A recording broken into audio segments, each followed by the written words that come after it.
Assalamualaikum warahmatullahi wabarakatuh.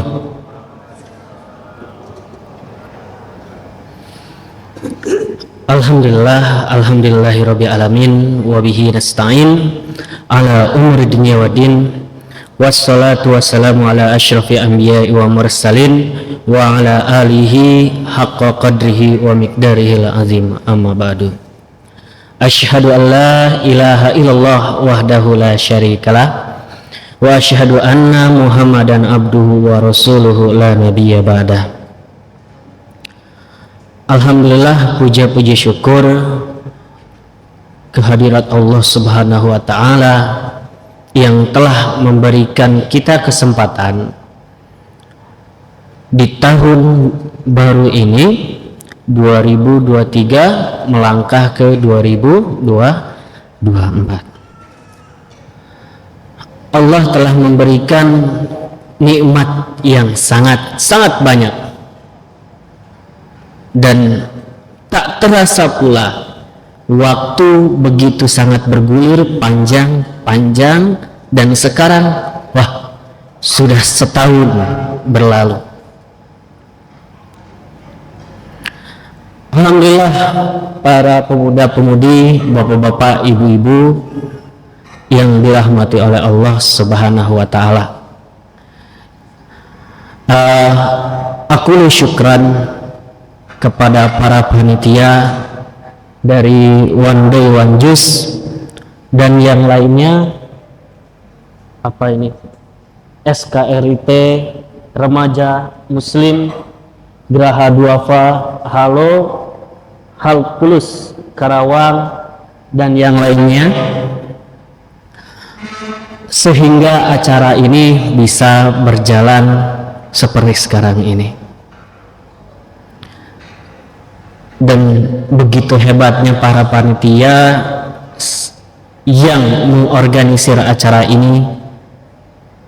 Mudah-mudahan Allah memberikan balasan yang sangat banyak, yang insya Allah akan ganti dengan berlipat-lipat ganda lainnya.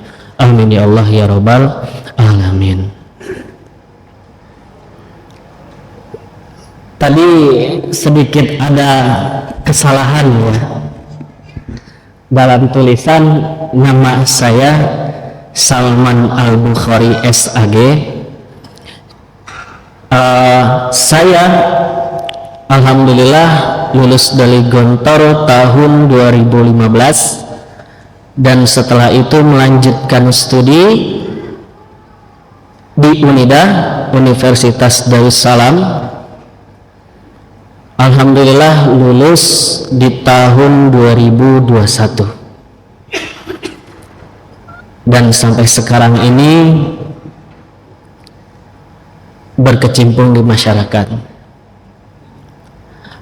Alhamdulillah wa syukurillah, tak terasa pula waktu menuntut ilmu sudah selesai saja secara legalitas. Tetapi menuntut ilmu yang hakiki, utlubul ilma minal mahdi ilal lahdi.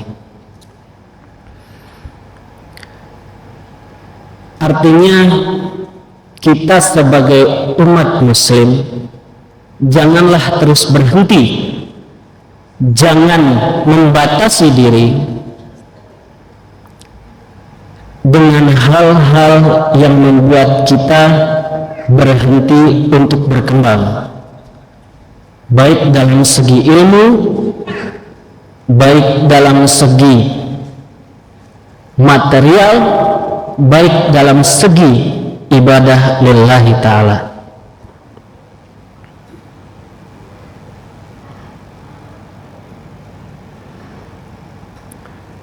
Dan tak lupa pula Al-Mukarram Ustadz Haji Ahmad Radi, Ustadz Lik Irawan SPD MAG. Alhamdulillah,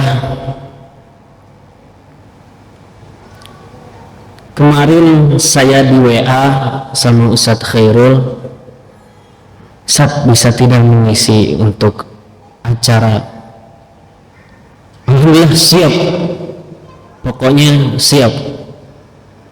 Setelah siap, apa materinya?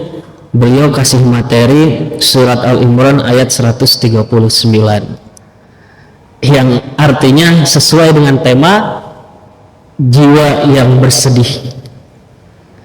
Pas sekali, entah kenapa judul itu pas dengan karangan skripsi saya, yang mana judulnya Asy-Syaqqah fil Quran inda Fakhruddin Ar-Razi, yang artinya kesengsaraan di dalam Al-Quran menurut Fakhruddin Ar-Razi. Jadi semua dalam Al-Quran itu sangat lengkap, dari pedoman hidup, ilmu ilmiah, saintifik, akhlakul karimah, dan yang lainnya. Tapi alhamdulillah Allah berkenan, ternyata judul yang sekarang sesuai dengan skripsi saya. Jadi akan saya sampaikan kesimpulan aja dari skripsi saya dan melanjutkan pembahasan materinya. Hadirin yang dirahmati oleh Allah Subhanahu wa taala, di dalam surat Al-Imran ayat 139, wala tahinu wala tahzanu wa antum a'lau in kuntum mu'minin. Wala tahinu, janganlah kamu bersifat lemah. Wala tahzanu, janganlah kamu merasa sangat bersedih. Wa antum a'lau, Allah telah menetapkan kita dalam derajat yang sangat tinggi. In kuntum mu'minin, apabila kita semuanya memiliki sifat-sifat orang yang mukmin. Itu terjemahan tafsiran menurut Quran Terjemah Indonesia. Sebelum kita menjelaskan tentang materi tafsir, jadi saya ingin mendoktrinisasi, ya, bukan pilih salah satu atau apanya. Yang jelas dalam ilmu tafsir jangan membatasi diri. Jangan membatasi diri. Pelajarilah ilmu-ilmu Quran dan tafsir, karena janji Allah ketika kita hanya niat saja, maka Allah selanjutnya akan memudahkan. Seperti halnya dalam pepatah, ya, innamal a'malu binniyat wa innama likulli imri'in ma nawa. Sesungguhnya segala semua pekerjaan berniat, diawali dengan niat. Wa inna likulli imri'in ma nawa. Dalam seluruh perkara yang ada dalam hidup kita, ya, baik sedih, senang, bahagia, susah, berniat, dengan niat, ya. Kita niatkan pada malam hari ini, fokus tujuan kita untuk tahadus binikmah, tafakur binikmah, untuk tahun selanjutnya semoga kita semuanya bisa menjadi golongan orang-orang yang beriman. Amin ya Allah ya Rabbal Alamin.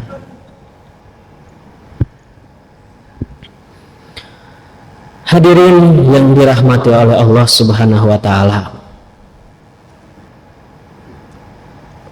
Jadi kalau kita membuka tafsir, ya, di setiap buku tafsir Ibnu Katsir, Fakhruddin Ar-Razi, Mafatihul Ghaib, kitab tafsirnya,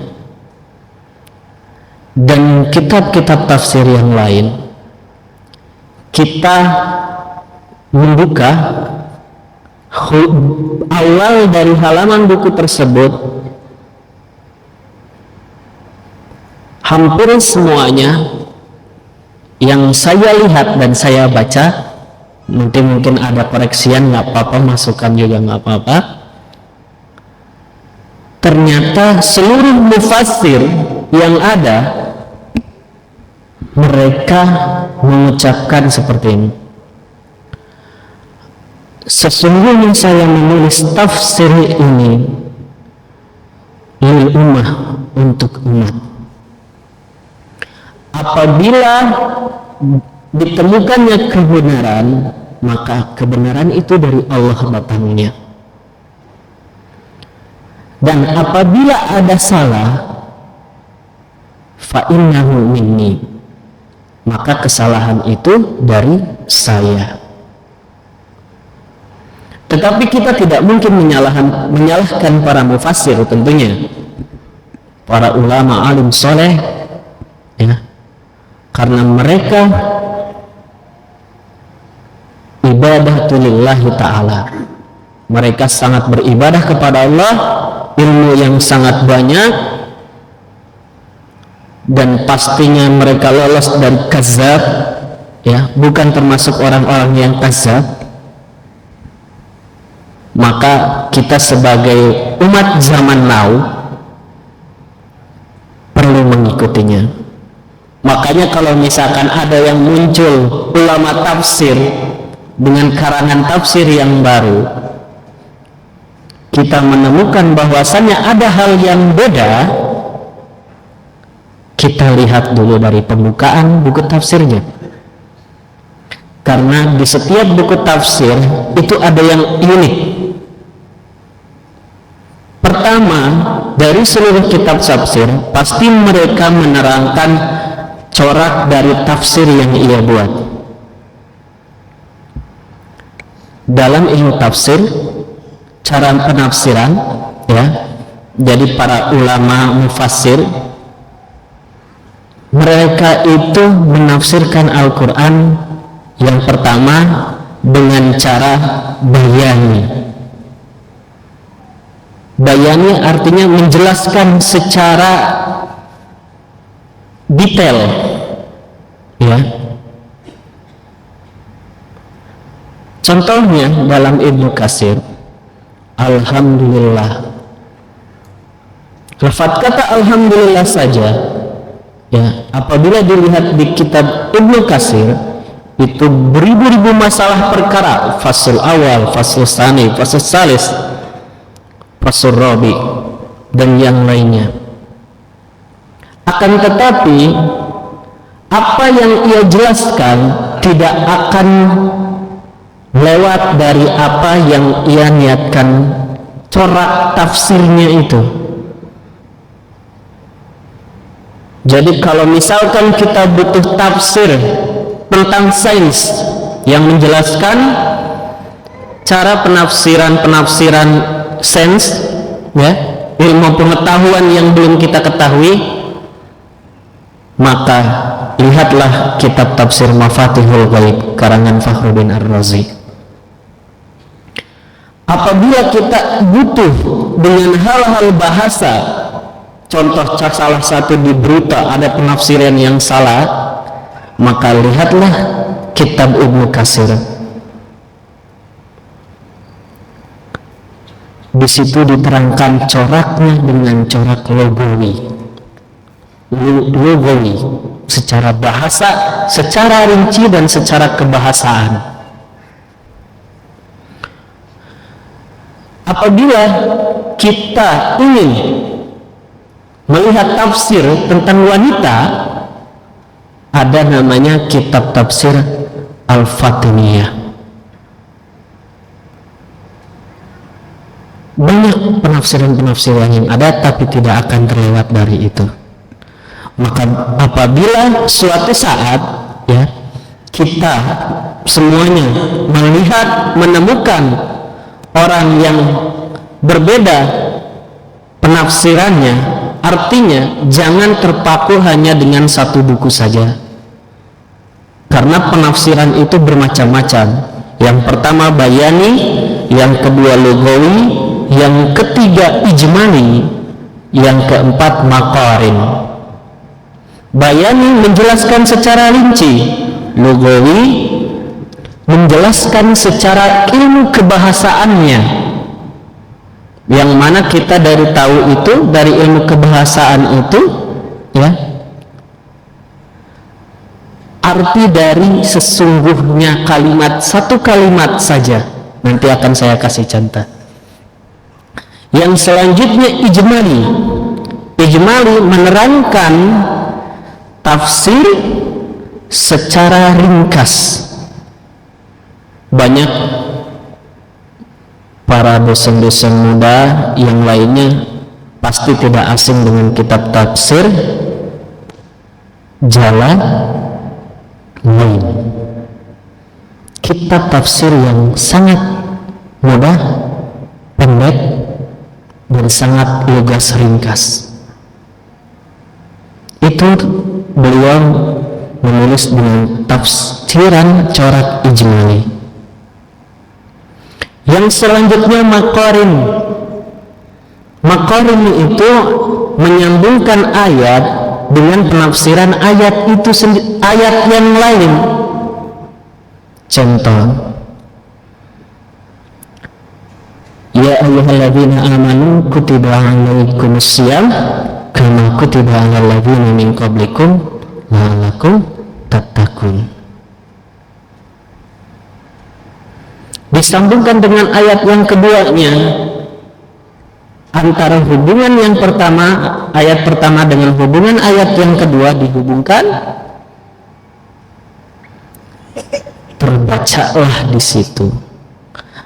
Apabila kita semuanya dalam keadaan sakit, dalam keadaan safar, dalam keadaan yang banyak madaratnya ke kita apabila kita melaksanakan puasa,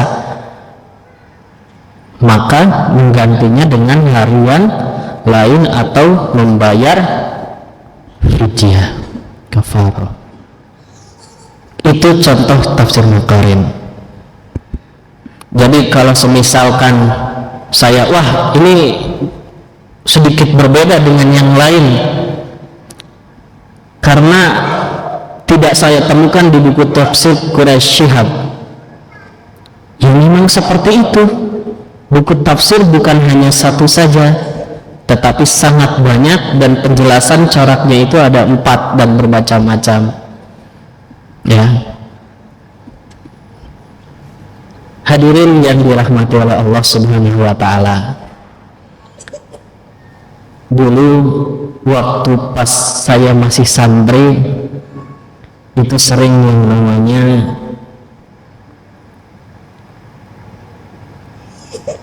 kenapa sih saya belajar, kenapa sih kok lama ya, susah belajar itu.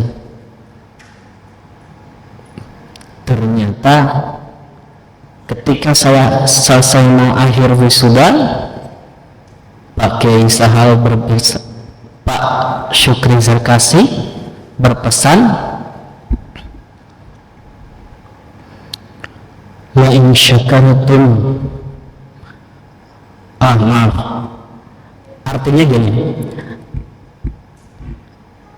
faman syakara fa innama yashkuru nafsi wa man jahada fahidahu yujahidu nafsi.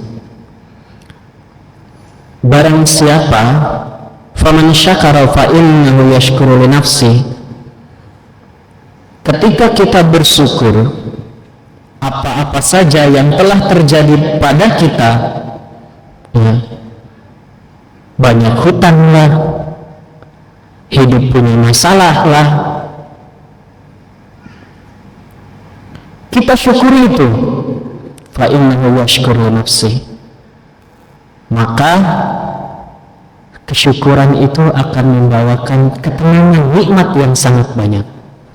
Dan kita pasti tahu janji Allah, Kalau seorang umat Islam bersyukur, maka Allah akan tambahkan, dan tambah lagi. Makanya jangan aneh kalau orang yang bersyukur, ketika ada nikmat satu, datang lagi nikmat selanjutnya. Ustaz, kok saya banyak masalah? Artinya ada yang salah dengan diri kita. Sudahkah bersyukur? Wah, si anu, si fulan, dia ibadah rajin, sedekah rajin, tapi kok dia banyak kena masalah. Satu, dalam Quran dia salah mengambil keputusan. Maka ayat Quran itu sangat betul. Zalikal kitabu la raiba fih. Al-Quran itu tidak ada keraguan di dalamnya sama sekali. Allah memerintahkan apa ketika kita dalam keadaan tersebut? Wasta'inu bis-sabri was-shalah. Allah memerintahkan kita semuanya, apabila kita dapat kesulitan, apabila kita ada sesuatu yang diinginkan, bisabri, sabar. Yang masih jomblo, sabar. Yang banyak hutangnya, sabar. Yang banyak masalahnya, sabar. Tapi jangan lupa sholatnya dong. Sholatnya. Orang rata-rata enggan ketika dia punya masalah, dia menyelesaikan masalahnya dengan masalah yang lain. Ketika mempunyai hutang ditagih oleh rentenir, dia malah pinjaman online. Artinya menambahkan masalah dengan masalah yang lain. Kenapa tidak sholat dulu? Apa hubungannya sholat? Inna sholata tanha anil fakhsya'i wal munkar. Sholat itu ya saya rasakan juga sangat-sangat membantu, sangat-sangat menjaga diri kita dari putus asa. Kenapa putus asa? Banyak ketika orang-orang di titik kesedihan telah melakukan dosa, dia lupa dengan sholat. Kok kenapa sih sholat dibahas terus? Ya, menurut riset ya, dalam Harvard University, bahwasannya sholat itu menghilangkan rasa gundah, ragu di hati. Saya analisis lagi, kenapa rasa gundah di hati, dongkol, pusing, sakit hati? Ternyata apabila dikaji dalam ilmu kedokteran, ilmu kesehatan, sumber masalah orang yang sering sakit adalah hatinya sendiri, pikirannya sendiri. Ketika orang dalam masalah hidupnya, apabila dia melaksanakan sholat, hatinya tenang, bebas dari segala penyakit. Ya. Makanya kalau di Arab itu, Bapak Ibu, rumah sakit itu sepi. Karena orang-orang Arab apabila ia ke rumah sakit, ikhtiar yang terakhir apa yang pertamanya?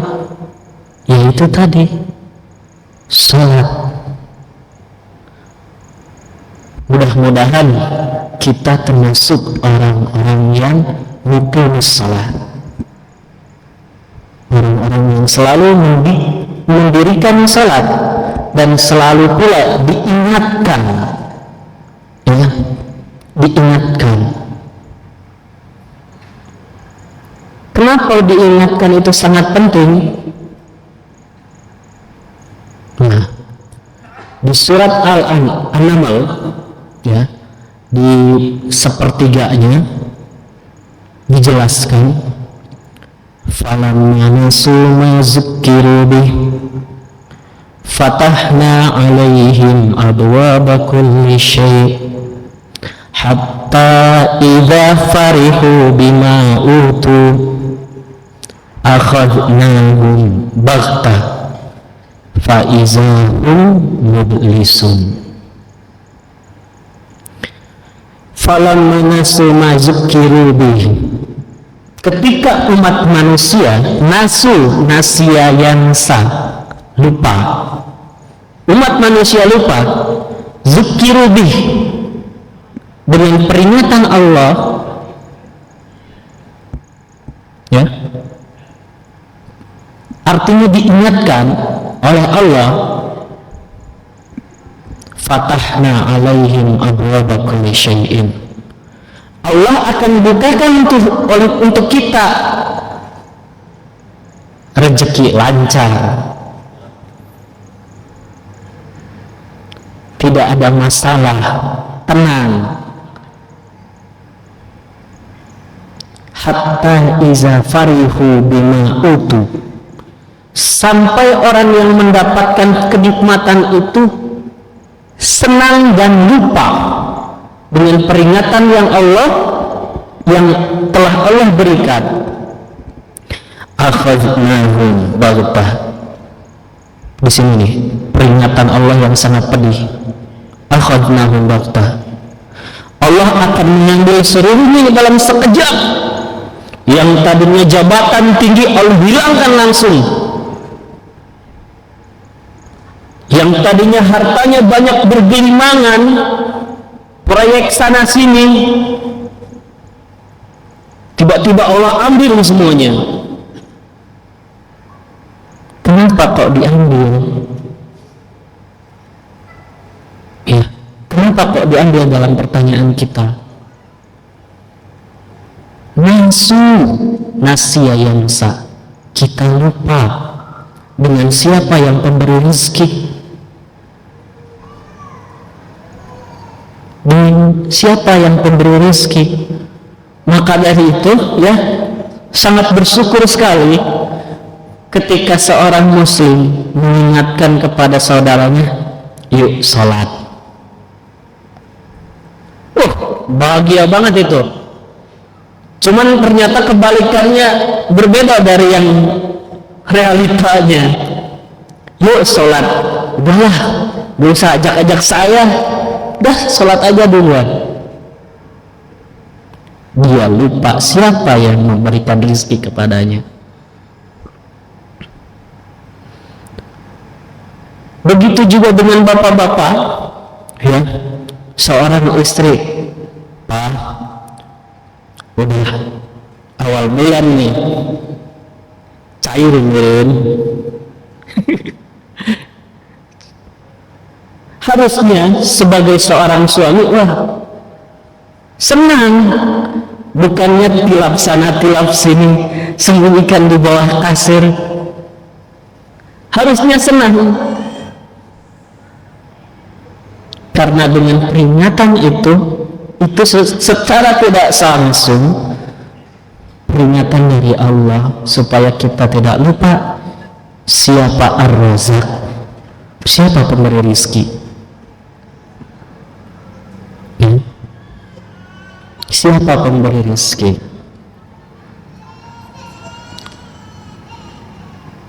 Maka dari itu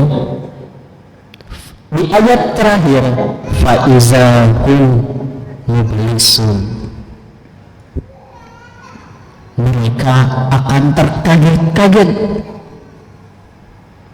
tercengang, yang ada hanya datang sebuah penyesalan. Ya, yang ada hanya sebuah penyesalan. Hanjakalnya. Di dalam kisah Al-Quran pun, orang yang ada di neraka, ya Allah, mana amalanku? Aku sholat, aku zakat, aku puasa, tapi kenapa aku di neraka?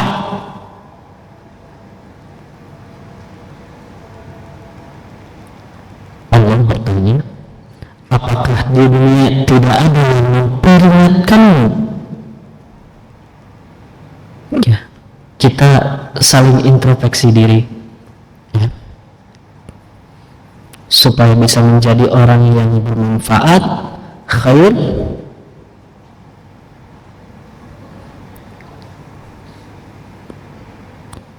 dan apabila kita yukorin ayah bainal ayah dengan ayat wala tahinu wala tahzanu wa antum a'law in kuntum mu'minin, kita yukorin nih, kita hubungkan nih.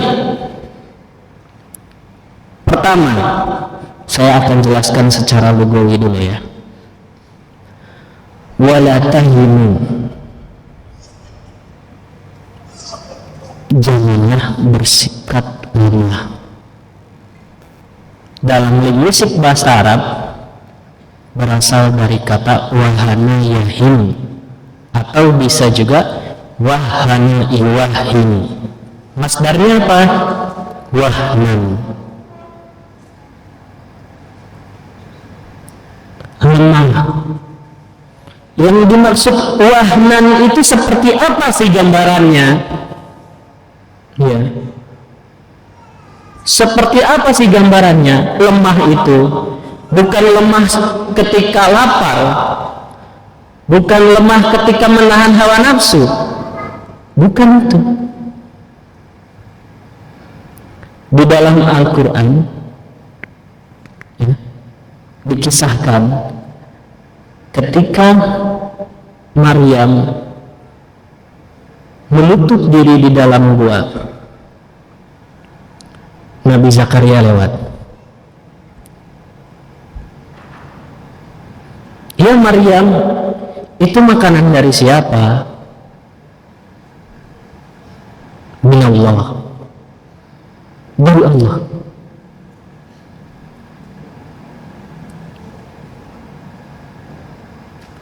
Seketika itu Nabi Zakaria berkaca-kaca, ya, istilahnya matanya berlinangan air mata tapi berkaca-kaca, tidak menemukan kesedihannya.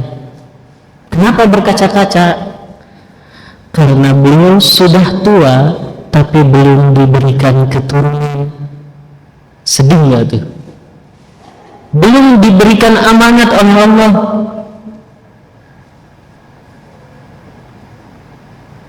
Setelah berkaca-kaca berlinangan seperti itu, ya, Nabi Zakaria, di dalam gua itu ada yang namanya mihrab.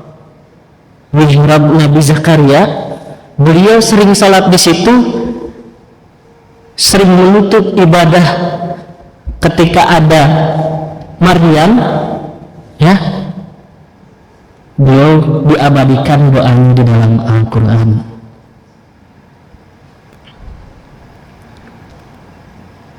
Rabbi qad wahana azmi washta'ala ra'si sayban akun bidu'aika sakian.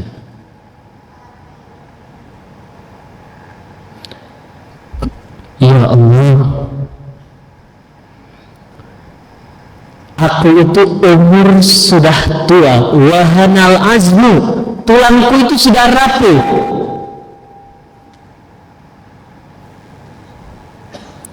washta'ala ra'si sayban, dan ubannya, umur rambut sudah beruban, syaiban, keputih-putihan. Tapi apa kata Nabi Adam?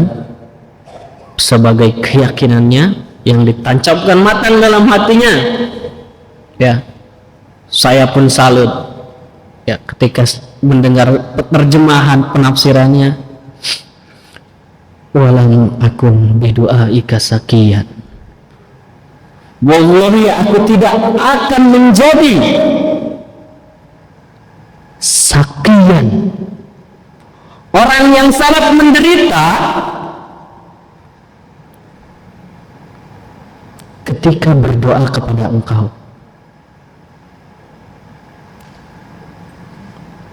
Artinya apa? Nabi Zakaria tidak mengeluh dengan wahanal azmunya, dengan tulang rapuhnya karena sudah tua. Artinya itu sudah di faktor umum ya, segala semua orang pasti akan menua wahanal azmu, lemah tulangnya.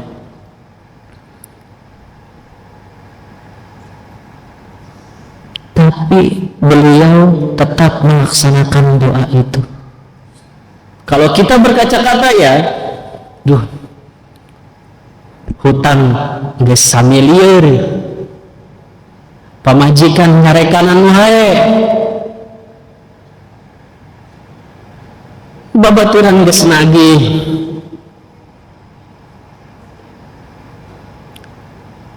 yuk kita doa, yuk kita doa. Jangan bosan untuk berdoa, jangan bosan untuk jadi orang baik,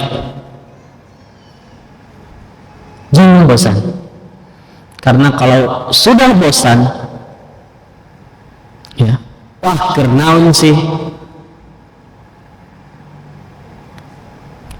nauzubillah ya.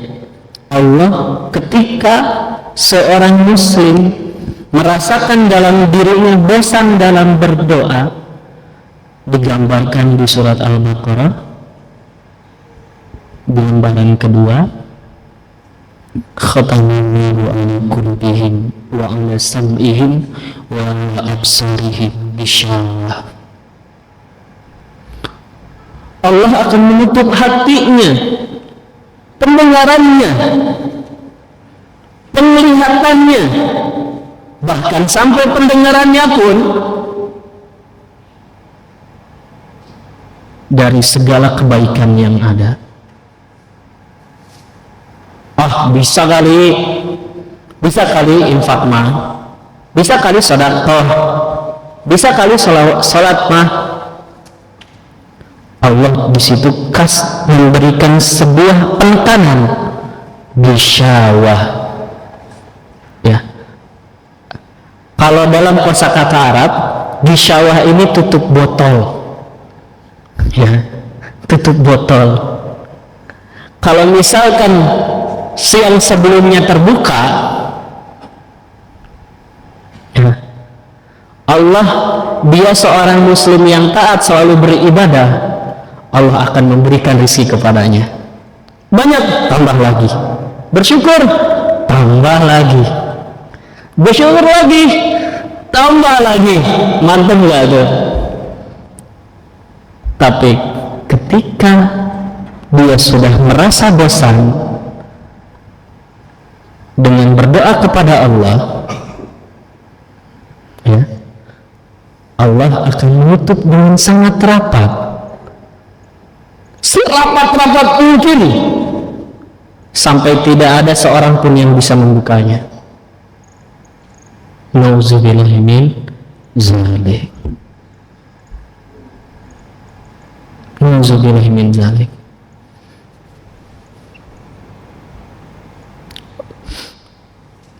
Karena banyak ya di sekitaran kita, ketika kita ingatkan sesama saudara se-Islam,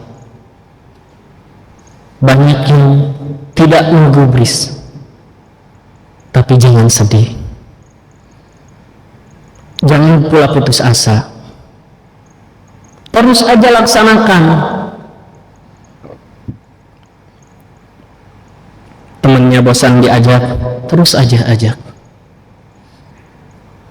untuk kepada sholat kebaikan. Insya Allah suatu hari nanti Allah akan memberikan pintu hidayah kepadanya.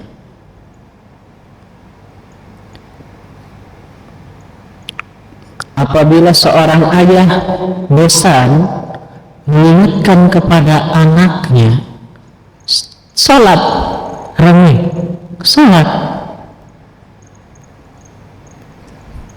Allah sudah menutup hati bapaknya terlebih dahulu sebelum anaknya. Maka disitulah awal dari kesedihan. Ya. Maka dari situlah awal kesedihan. Apabila kita tidak peduli dengan saudara muslim kita, atau keluarga kita, atau anak kita, untuk mengingatkan sholat, menyuruh sholat, wallahi Allah telah menutup hati.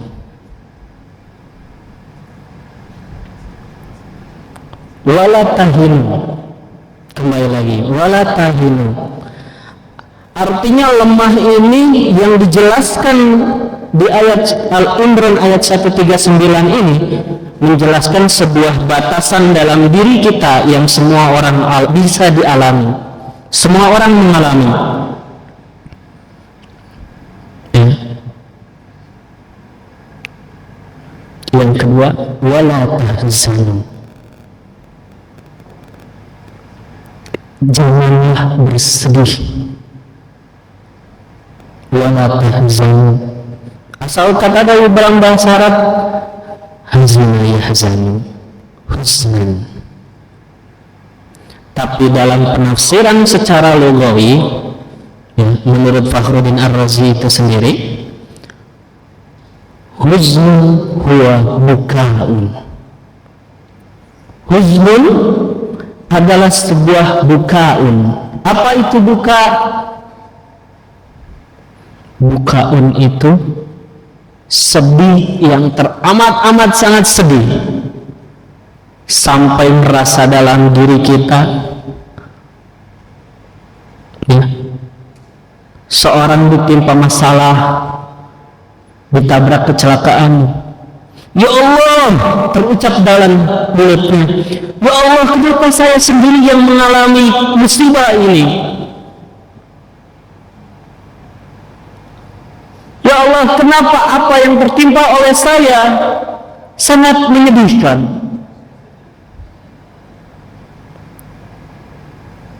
Ya. Artinya bukaun itu sangat-sangat sedih sampai mengkufurkan Allah.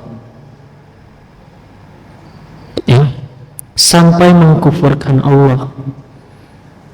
Maka dari itu dikisahkan juga nih dalam Al-Quran.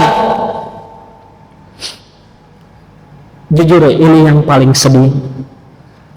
Kisahnya tentang seorang ayah dan anak, Nabi Nuh dan Kan'an, di surat Al-Hud di pertengahan sampai di akhir. Kesedihan pertama, ya, yang dialami oleh Nabi Nuh dalam salatnya Nabi Nuh, ya Allah, aku ini sudah menyuruh umatku untuk beribadah kepada Engkau, untuk bertauhid kepada Engkau,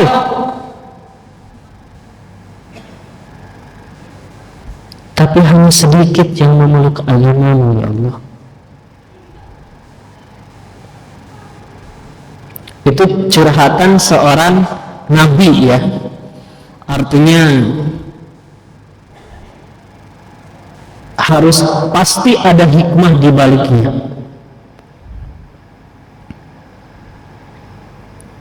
Kesedihan yang kedua yang dialami Nabi Nuh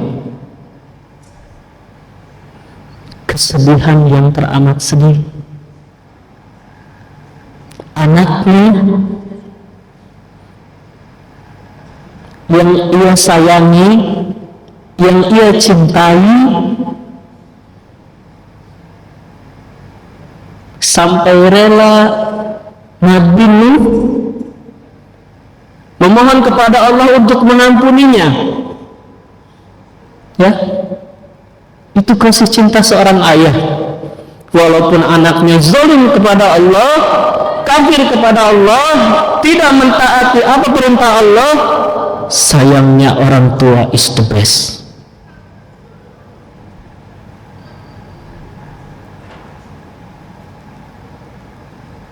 Tapi apa kata Allah?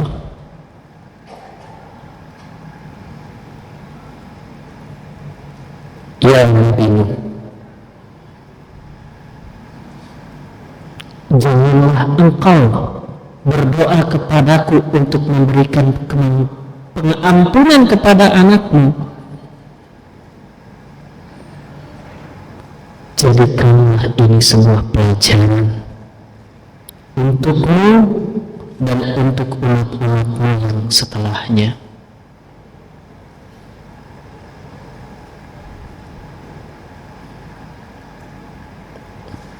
Apabila kita kisahkan, ya, pertama kali azab Allah turun berupa banjir. Ajakan pertama seorang ayah kepada anaknya,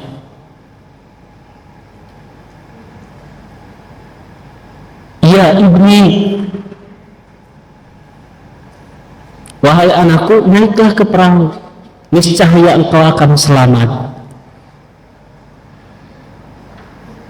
Tapi apa kata-kata anak Kanaan ini yang sombong? Kita ini kan saja ya, nggak apa-apa ya. Mohon maaf apabila ada salah kata dan terlalu ini, tapi berusaha untuk menggambarkan. Masih kata Kanaan, masih ada bukit yang tinggi, pasti saya selamat. Sedih kalau dipermisalkan, ya, seorang ayah menegur anaknya, nah udah sholat belum? Nah sudah zakat fitrah belum? Nah sudah infak belum? Bentar ayah, saya sedang seru nih nongkrong, sholat nanti bisa, nanti.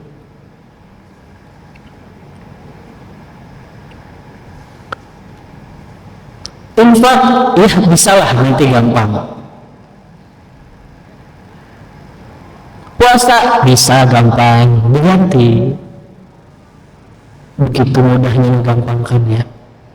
Padahal peringatan itu sebuah kasih sayang. Ya. Jadi sangat aneh ya apabila seorang ayah tidak menyuruh, tidak memarahi ketika seorang anak berbuat zalim. Zalim kepada siapa? Kepada dirinya.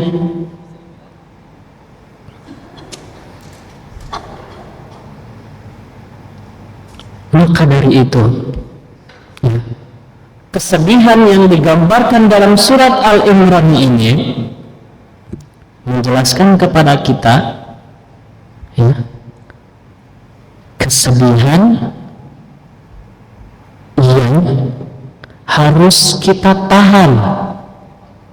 Jangan sampai kita berada di titik untuk mengkufurkan Allah, menyalahkan Allah dengan atas apa yang menimpa kita. Di ayat selanjutnya, wa antum a'lamu, wa antum a'lamu, dan Allah menempatkan kita semuanya, ya, semuanya umat muslim, a'lau,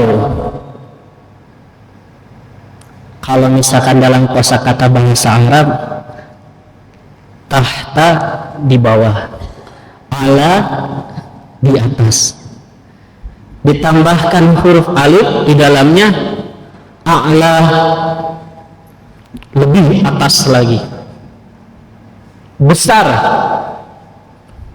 kabirun lebih besar, akbarun banyak, katsirun lebih banyak, aksarun.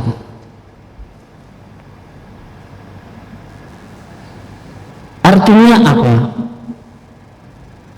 Ketika Allah memerintahkan kepada kita, wala tahinu, janganlah bersifat lemah dalam diri kita, wala tahzanu, janganlah bersedih,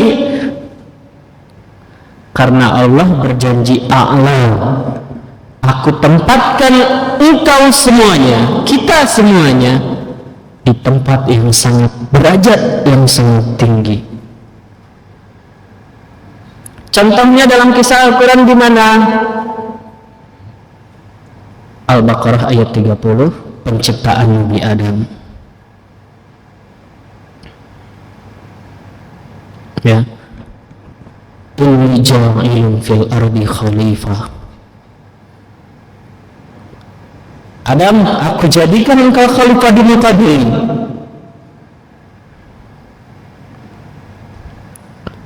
Tapi ada yang syirik tuh. Siapa yang syirik? Malaikat dan setan. Qalu ataj'alu fiha may yufsidu fiha wa yasfiku ad-dima wa nahnu nusabbihu bihamdik. Ya Allah, engkau yakin memberikan derajat yang sangat tinggi kepada seorang manusia, karena sifat aslinya manusia menumpahkan darah di bumi ini. Artinya menumpahkan wayasfikud dima, perumpamaan yang sangat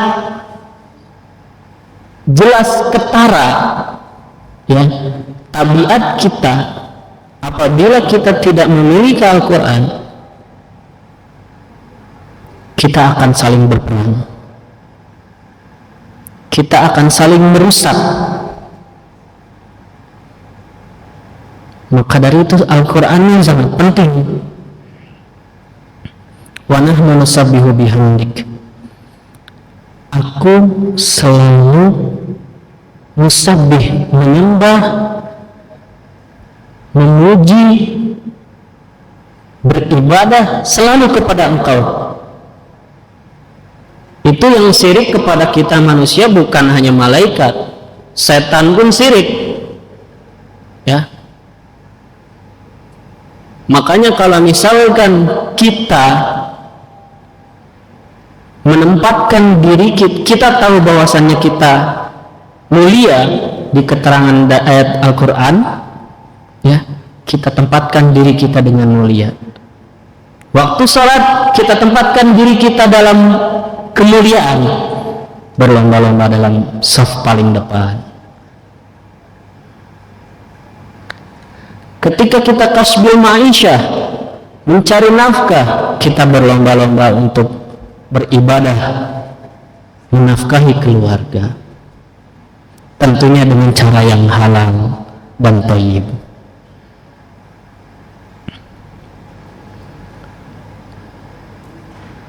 In kuntum mu'minin.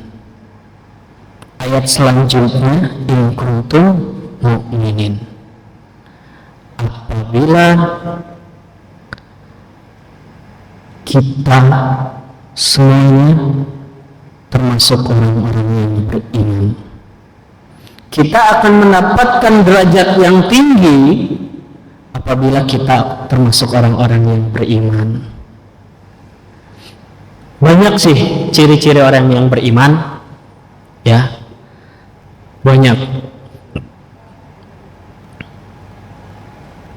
Tapi salah satunya yang sering kita dengarkan, apabila seorang muslim didengarkan ayat Quran, wajilat qulubihim, hatinya akan bergetar. Kok simpel banget ya? Cukup hatinya yang bergetar.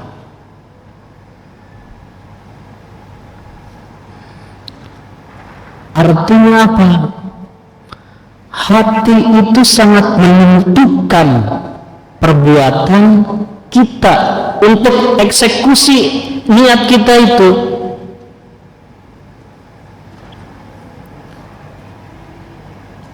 Waktu saya masih santri, saya selalu diingatkan khususnya oleh para guru, asatidzah, sama Pak Kiai juga. Ketika kalian semuanya bingung dengan apa yang harus dilakukan, bingung mau menuntut ilmu, bingung ingin menyelesaikan masalah hutang seperti apa, bingung istri sering marah-marah, bingung untuk bisa naik jabatan. Kata beliau, salmonirok. Artinya gunakanlah hati, salmonirok, gunakanlah hati. Makanya kalau misalkan kita disangkut pautkan dengan masalah hati ya, kalau misalkan boleh berucap, hati-hati dengan hati orang. Tapi tak perlu juga untuk memikirkan terlalu dalam hati orang yang selalu berhati-hati kepada kita.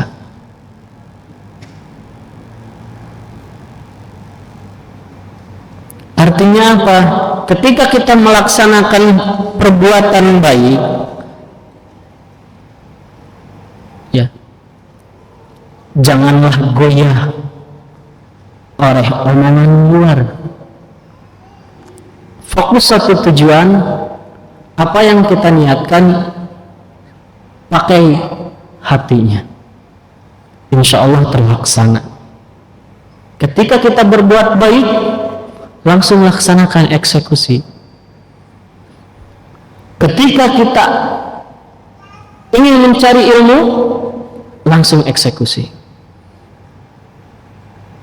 Ketika kita ingin menyelesaikan hutang, langsung lakukan, lunasi hutang itu. Maka hati itu pula, insya Allah, Allah akan memberikan sebuah ketenangan. Amin ya Allah ya Rabbal Alamin. Hadirin jamaah, para pemuda-pemudi, bapak-bapak, ibu-ibu yang dirahmati oleh Allah Subhanahu wa ta'ala.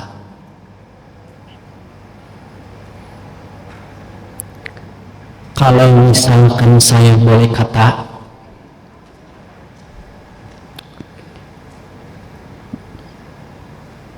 ketika Umar hendak menebas seorang kafir,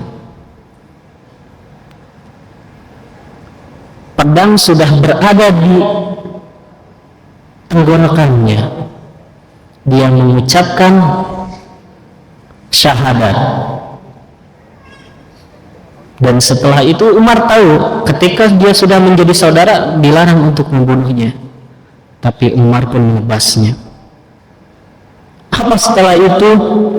Nabi pun memarahinya, memperingatinya.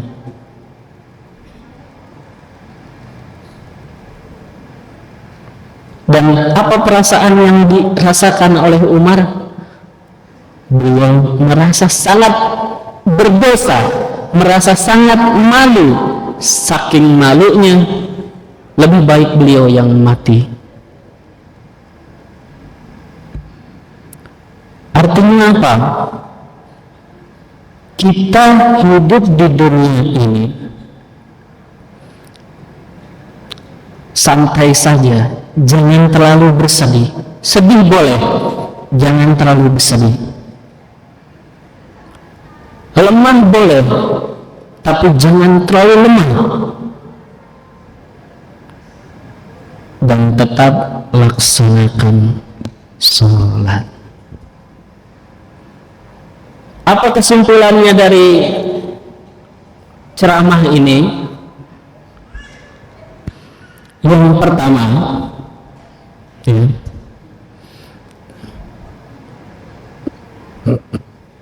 dari walatahim,